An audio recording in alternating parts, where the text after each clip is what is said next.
The night was heavy, the air thick with humidity. Rain-slicked pavement mirrored the neon city lights, painting the world in shades of electric blue and ruby red. This was my city, a place where danger and desire walked hand in hand. My world, under the thumb of a figure known only as Player, had always been a tightrope walk, a delicate balance of power, secrecy, and a hidden yearning I fought so hard to bury. But tonight, that balance was about to shatter. I was in the corner of an upscale bar, my gaze sweeping across the oblivious crowd. Lynn, that's me. Player had given me a mission, something delicate, something that required my full attention, but my mind kept wandering.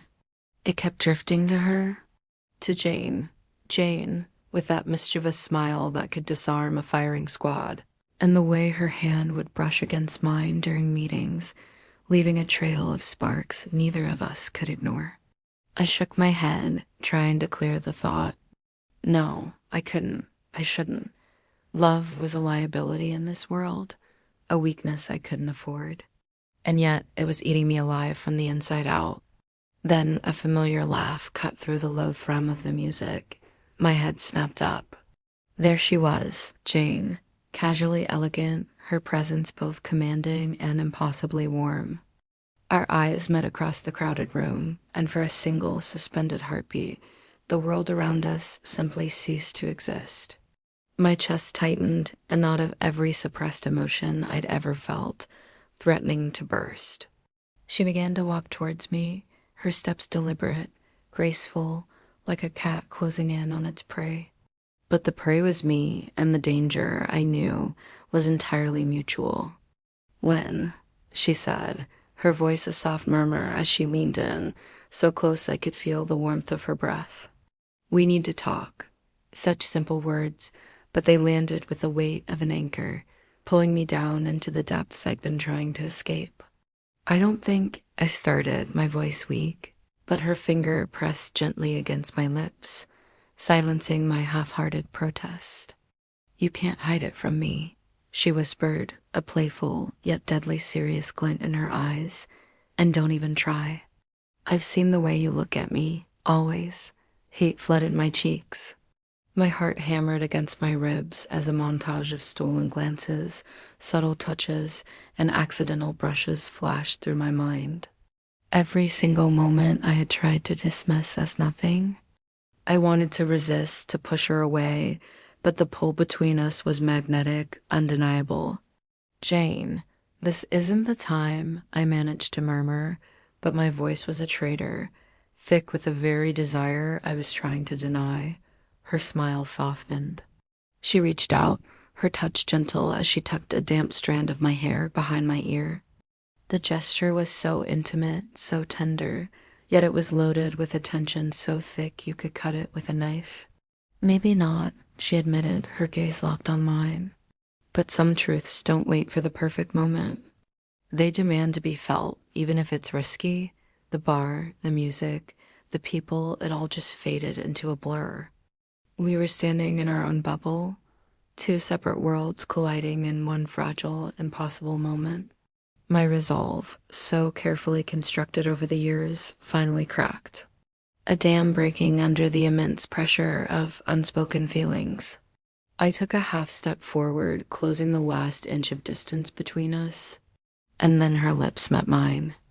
The first touch was tentative, exploratory, a question, but the intensity grew with every frantic beat of my heart.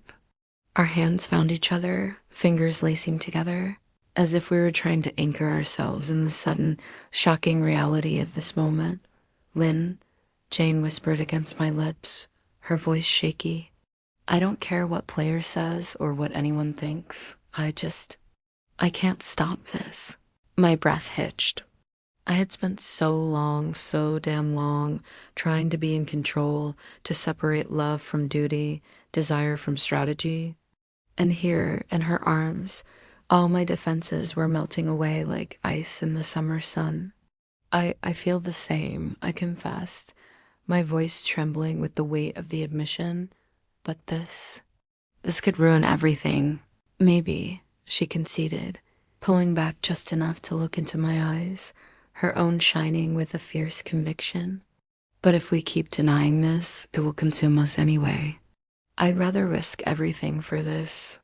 For us, the air was electric, charged with a cocktail of fear, longing, and forbidden passion. She kissed me again, deeper this time, a silent promise passing between us. Every touch, every shared breath was an act of rebellion against the world that was designed to keep us apart.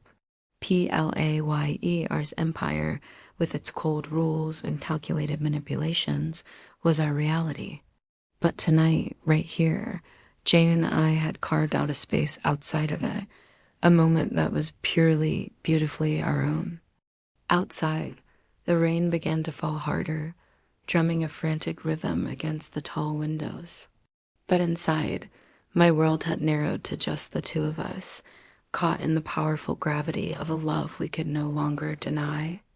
The city lights flickered on unnoticed because in that moment, we had discovered something far brighter, far more luminous, the courage to choose our own hearts, even when everything and everyone demanded we restrain them. As we finally parted, breathless, neither of us willing to fully let go, I whispered, "We have to be careful." "Player," Jane cut me off with a small, teasing grin. "We'll figure it out," she said, her voice full of a confidence I desperately wanted to borrow. Together, and in that simple promise, as fragile as it was unbreakable, I found hope. An undeniable bond, forged in the fire of our shared danger, our passion and the reckless, beautiful bravery of choosing love in a world that forbade it. Thank you so much for watching. If you enjoyed this story, don't forget to like, subscribe, and hit that notification bell so you don't miss the next part of Lynn and Jane's journey. See you in the next video.